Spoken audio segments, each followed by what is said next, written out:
ಓಂ ನಮಃ ಶಿವಾಯ. ವೀಕ್ಷಕರೇ, ಇವತ್ತಿನ ವಿಶೇಷ ವಿಷಯ ಮಖಾ ನಕ್ಷತ್ರ.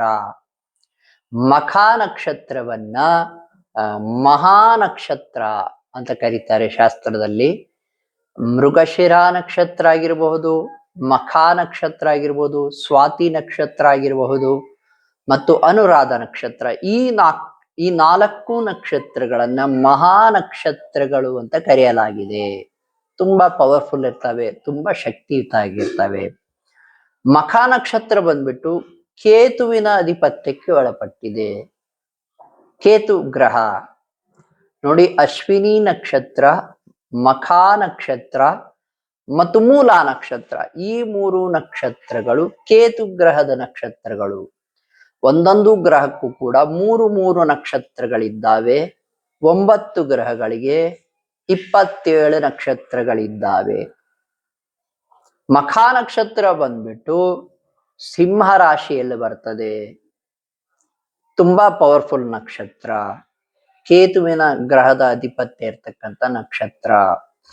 ನೋಡಿ, ಈ ನಕ್ಷತ್ರದಲ್ಲಿ ಯಾಕೆ ಹುಟ್ಟಿದ್ರಿ ಅಂದ್ರೆ, ಹಿಂದಿನ ಜನ್ಮದ ಕರ್ಮ ಏನ್ ಸೂಚಿಸ್ತದೆ ಅಂದ್ರೆ, ನೋಡಿ, ಮಖಾ ನಕ್ಷತ್ರದಲ್ಲಿ ಹುಟ್ಟಿದವರು ಕೇತು ದಿಶೆಯಲ್ಲಿ ಹುಟ್ಟಿರ್ತಾರೆ.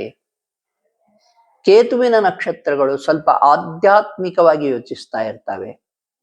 ಹಿಂದಿನ ಜನ್ಮದ ಯಾವ ಕರ್ಮವನ್ನು ಸೂಚಿಸುತ್ತೆ ಅಂದ್ರೆ, ನೀವು ತಂದೆಯ ತಂದೆ ಅಂದ್ರೆ ಅಜ್ಜನ ಸೇವೆಯನ್ನು ಸರಿಯಾಗಿ ಮಾಡಿರುವುದಿಲ್ಲ. ಪಿತಾಮಹ ಅಂತ ಏನ್ ಕರಿತೇವೆ, ಅಜ್ಜನ ಸೇವೆಯನ್ನು ಸರಿಯಾಗಿ ಮಾಡಿರಲ್ಲ. ಅಜ್ಜನಿಗೆ ನಿಮ್ಮಿಂದ ಮನಸ್ಸಿಗೆ ನೋವಾಗಿರಬಹುದು, ಅಥವಾ ನೀವು ಗೌರವಿಸದೇ ಹೋಗಿರಬಹುದು. ನೋಡಿ, ಸಾಕಷ್ಟು ವಿಷಯಗಳು.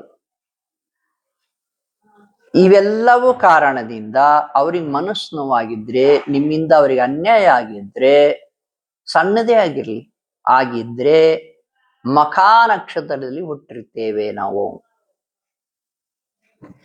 ಹಾಗಾದ್ರೆ ಇದರ ಪರಿಹಾರ ಏನು ಅನ್ನೋದಾದ್ರೆ, ಈ ಜನ್ಮದಲ್ಲಿ ಅಜ್ಜನ ಸೇವೆಯನ್ನು ಮಾಡಿ, ತಂದೆಯ ಸೇವೆಯನ್ನ ಮಾಡಿ, ತಂದೆಯ ಅಜ್ಜ ಇದ್ರೆ ಅವ್ರ ಸೇವೆಯನ್ನೂ ಮಾಡಿ, ಮುತ್ತಜ್ಜ ಅಂತ ಕರಿತೇವೆ, ಸೇವೆಯನ್ನು ಮಾಡಿ. ಇದರಿಂದ ಅವ್ರಿಗೆ ಒಳ್ಳೇದ್ ಮಾಡೋದ್ರಿಂದ, ಅವ್ರಿಗೆ ಮನಸ್ಸಿಗೂ ಖುಷಿಯಾಗಿರುವಂತೆ ನೋಡ್ಕೊಳ್ಳೋದ್ರಿಂದಲೂ ಕೂಡ ನಿಮಗೆ ತುಂಬಾ ಒಳಿತಾಗ್ತದೆ. ನೋಡಿ, ವೃದ್ಧಾಶ್ರಮಗಳಿಗೆ ಬಿಟ್ಬಿಡ್ತಾರೆ ಅಜ್ಜಂದ್ರನ್ನ, ಅಜ್ಜಿಯರನ್ನ, ತಂದೆ ತಾಯಿಯರನ್ನ. ಅನ್ಯಾಯ ಆಗ್ಬಿಡುತ್ತೆ. ಬೇಡ ಬೇಡ, ಕರ್ಮ ಕಟ್ಕೊಂತೀರಾ. ಎಷ್ಟೇ ಕಷ್ಟ ಆದ್ರೂ ಚಿಂತಿಲ್ಲ, ನಿಮ್ಮ ತಂದೆ ತಾಯಿಯನ್ನ, ನಿಮ್ಮ ಅಜ್ಜ ಅಜ್ಜಿಯನ್ನ ದಯವಿಟ್ಟು ನೋಡ್ಕೊಳ್ಳಿ. ಕರ್ಮ ಕಟ್ಕೋತೀರಾ, ಈ ಕರ್ಮವನ್ನ ಸವಸಕ್ಕೆ ಮತ್ತೆ ಹುಟ್ಟಬೇಕು, ಮತ್ತೆ ಆ ಕರ್ಮ ನಿಮ್ಮನ್ನು ಕಾಡದೇ ಬಿಡೋದಿಲ್ಲ. ಧರ್ಮದ ವಿಷಯಗಳನ್ನು ತಿಳಿಸ್ತಾ ಇದ್ದೇವೆ ನಿಮ್ಮ ತಿಳುವಳಿಕೆಗಾಗಿ.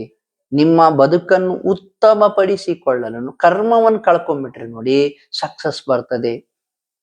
9 ಗ್ರಹಗಳು ಕೂಡ ನಿಮ್ಮ ಒಳ್ಳೆ ಕರ್ಮ ಮತ್ತು ನಿಮ್ಮ ದುಷ್ಕರ್ಮ ಎರಡನ್ನೂ ಸೂಚಿಸ್ತಾ ಇರುತ್ತೆ. ಅದೇ ರೀತಿ ನಕ್ಷತ್ರ ಕೂಡ ಕರ್ಮವನ್ನು ಸೂಚಿಸ್ತಾ ಇರುತ್ತೆ. ನೋಡಿ, ಗ್ರಹಗಳ ಶಾಂತಿ ಎಷ್ಟು ಇಂಪಾರ್ಟೆಂಟೋ ಅಷ್ಟೇ ಪ್ರಾಮುಖ್ಯತೆ ನಕ್ಷತ್ರ ಶಾಂತಿಗೂ ಕೂಡ ಇದೆ. ಎಲ್ಲರೂ ಇದನ್ನು ಉದಾಸೀನ ಮಾಡ್ಬಿಡ್ತೇವೆ, ನೆಗ್ಲೆಕ್ಟ್ ಮಾಡ್ಬಿಡ್ತೇವೆ. ದಯವಿಟ್ಟು ಈ ಜನ್ಮದಲ್ಲಿ ಮಖಾ ನಕ್ಷತ್ರದಲ್ಲಿ, ಅಶ್ವಿನಿ ನಕ್ಷತ್ರದಲ್ಲಿ, ಮೂಲಾ ನಕ್ಷತ್ರದಲ್ಲಿ ಯಾರ್ಯಾರು ಹುಟ್ಟಿದ್ದೀರೋ, ನಿಮ್ಮ ಅಜ್ಜ, ನಿಮ್ಮ ಮುತ್ತಜ್ಜ ಎಲ್ಲರನ್ನೂ ಸರಿಯಾಗಿ ನೋಡ್ಕೊಳ್ಳಿ. ಅವ್ರಿಗೆ ಒಳ್ಳೇದು ಮಾಡಿ, ಅವ್ರ ಮನಸ್ಸಿಗೆ ಖುಷಿ ಪಡಿಸಿ, ಅವರನ್ನು ಗೌರವಿಸಿ. ಎಲ್ಲದಕ್ಕಿಂತ ಇಂಪಾರ್ಟೆಂಟ್ ಅವರನ್ನು ಗೌರವಿಸಿ. ಇಷ್ಟು ಮಾಡೋದ್ರಿಂದ ನಕ್ಷತ್ರ ಒಳ್ಳೇದ್ ಮಾಡ್ಲಿಕ್ಕೆ ಸ್ಟಾರ್ಟ್ ಮಾಡ್ತದೆ. ಮಖಾ ನಕ್ಷತ್ರ ನಿಮಗೆ ಸಕ್ಸಸ್ ಬರ್ತದೆ. ಸಣ್ಣ ಕರ್ಮಗಳನ್ನು ಇಟ್ಕೊಂಡ್ರು ಕೂಡ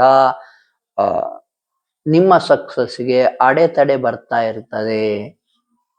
ವೀಕ್ಷಕರೇ, ನಮ್ಮ ಜ್ಯೋತಿಷ್ಯ ಜೈ ಹೋ ಯೂಟ್ಯೂಬ್ ಚಾನಲ್ ಇರದೆ ನಿಮಗೆ ಯಾಕೆ ತೊಂದರೆ ಬರ್ತದೆ ಅಂತ ತಿಳಿಸ್ಲಿಕ್ಕೆ ಸಾಕಷ್ಟು ವಿಡಿಯೋಗಳನ್ನು ಬಿಟ್ಟಿದ್ದೇವೆ. ಎಲ್ಲಾ ರೀತಿಯ ವಿಡಿಯೋಗಳು, ಗ್ರಹಗಳು, ನಕ್ಷತ್ರಗಳು, ಗ್ರಹಗಳ ಶಾಂತಿ ಮಾಡೋದು ಹೇಗೆ, ಯಾವ್ಯಾವ ಗ್ರಹ ಮೇಷರಾಶಿಯಿಂದ ಹಿಡಿದು ಮೀನ ರಾಶಿಯವರೆಗೆ ಎಲ್ಲೆಲ್ಲಿದ್ರೆ ಯಾವ್ಯಾವ ರೀತಿ ಶಾಂತಿ ಮಾಡ್ಬೇಕು ಅಂತಾನೂ ಕೂಡ ತಿಳಿಸ್ತಾ ಇದ್ದೇವೆ. ಮುಂದಿನ ವಿಡಿಯೋಗಳಲ್ಲೂ ಕೂಡ ತಿಳಿಸ್ತೇವೆ. ನಿಮಗೆ ಏನಾದ್ರೂ ಸಲಹೆ ಬೇಕಾದ್ರೆ ಅದರಲ್ಲೂ ಕೂಡ ವಾಮಾಚಾರ, ಭಾನಾಮತಿ, ಮಾಟ ಮಂತ್ರ ದೋಷ ಆಗಿದ್ರೆ ಪರಿಹಾರ ಮಾಡ್ಲಿಕ್ಕೆ ನಾವೇ ಸಲಹೆ ನೀಡ್ತೇವೆ. ನೀವು ನಮಗೆ ಕರೆ ಮಾಡಬಹುದು. ಶುಭವಾಗಲಿ.